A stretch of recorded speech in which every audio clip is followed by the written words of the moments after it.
BJP జాతీయ ప్రధాన కార్యదర్శి బండి సంజయ్ ఇవాళ నామినేషన్ దాఖలు చేయనున్నారు. బీజేపీ హైకమాండ్ కరీంనగర్ అసెంబ్లీ బరిలో బండి సంజయ్ నిలిపింది. ఇవాళ కరీంనగర్ లో ఎన్టీఆర్ విగ్రహం నుంచి బైక్ ర్యాలీ నిర్వహించనున్నారు. ఈ కార్యక్రమానికి Prakash Javadekar, Goshamahal MLA Raja Singh chief guest గా హాజరు కానున్నారు. కాసేపటి క్రితమే బండి సంజయ్ మహంకాళి ఆలయంలో పూజ నిర్వహించారు. ఇక బైక్ ర్యాలీ ప్రారంభం కానుంది. అనంతరం సంజయ్ ఆర్ఓ కార్యాలయంలో నామినేషన్ దాఖలు చేయనున్నారు.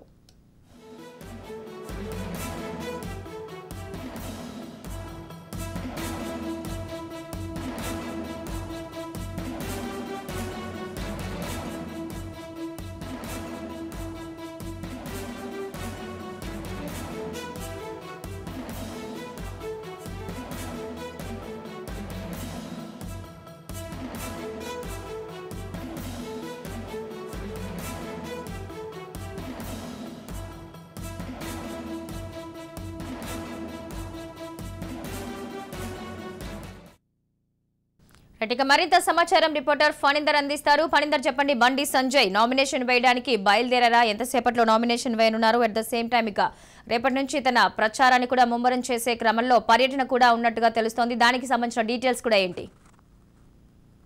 మహాలక్ష్మి, బండి సంజయ్ ఈ రోజు నామినేషన్ వేయనున్నారు.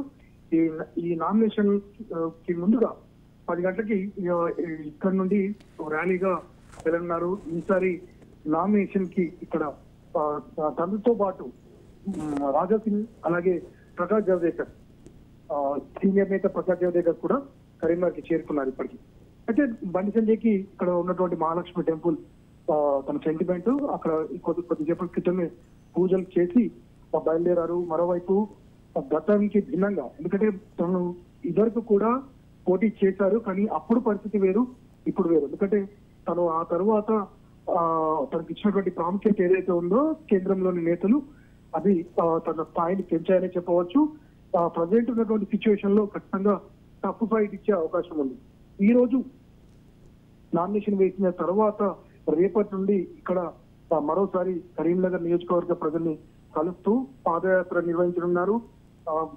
ఇంక ముఖ్యంగా పూర్తి స్థాయిలో బీజేపీ శ్రేణులను సిద్ధం చేశారు.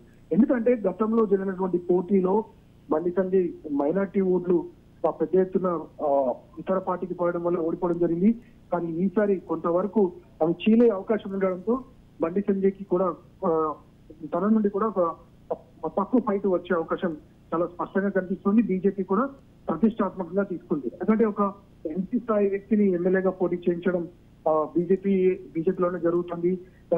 గతానికి భిన్నంగా కీలక నేతలందరినీ కూడా రంగంలోకి దించింది. ఇటువంటి పరిస్థితుల్లో వీరు కనుక గెలిచినట్లయితే ఖచ్చితంగా ఆ ఇంపాక్ట్ అనేది ఆ చుట్టుపక్కల ఉన్నటువంటి నియోజకవర్గాల్లో కూడా పడుతుంది. కాబట్టి వీరందరినీ కూడా రంగంలోకి దించింది. మొత్తానికి ఈ రోజు నామినేషన్ తర్వాత తను మీడియాతో మాట్లాడినారు.